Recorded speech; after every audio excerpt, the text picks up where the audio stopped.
Dans tout ça, comme on dit, que Dieu m'entende et qui confirme si ce que je dis est faux.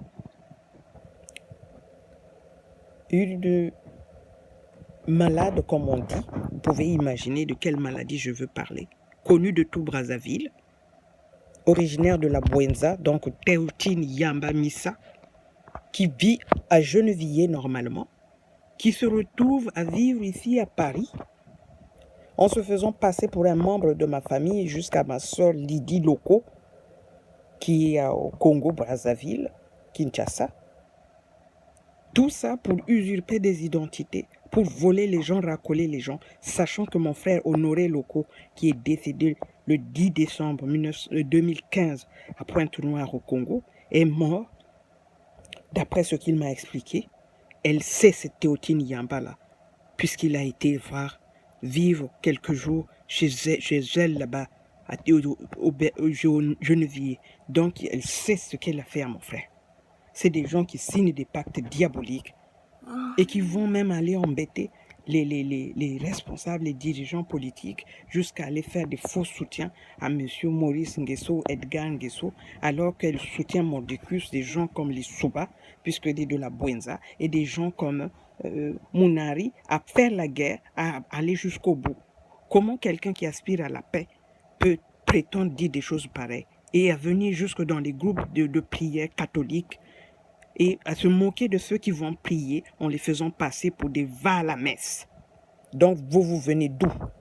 Vous êtes pire que ceux qui ne vont pas à la messe, qui sont dans des sectes où ils ne clament pas le nom de Dieu. Et que vous allez encore à l'église clamer le nom de Dieu et tuer les gens, faire du mal. Et vous faire passer pour ceux-là même qui ont, comment on appelle, qui prient Dieu. Commerçante, elle se fait passer pour avocate, pour travailler en ministère, l'intérieur, machin, ceci, cela. Aller faire des faux visas, aller faire des faux papiers, aller faire de ceci et cela. Jusqu'à des gens comme Malonga Dorval, dit Aurélie Mbizi, qu'on a chopé à Addis Abeba le 1er mai 2009. On l'a extradée à Brazzaville le 2 mai 2009. Elle a encore repris un passeport puisqu'elle avait acheté un passeport d'un enfant de 12 ans, passeport français. Elle n'a jamais mis pied en France. Elle achète un passeport, on lui achète un passeport, le billet, elle arrive, on la tape à Addis Abeba, extradée. On a failli faire la prison à cause d'elle alors qu'on ne la connaissait pas du tout. Et rebelote, elle revient en 2010, et voilà, soi-disant qu'elle vivait à Sens, et qu'en 2015, elle était en train de se préparer à faire des papiers pour faire une formation d'auxiliaire de vie. Et aujourd'hui, elle trompe les gens ça et là, et qu'elle est devenue manager parce qu'elle a volé mes documents, et qu'elle est soi-disant travailleur à l'ambassade de France au Congo.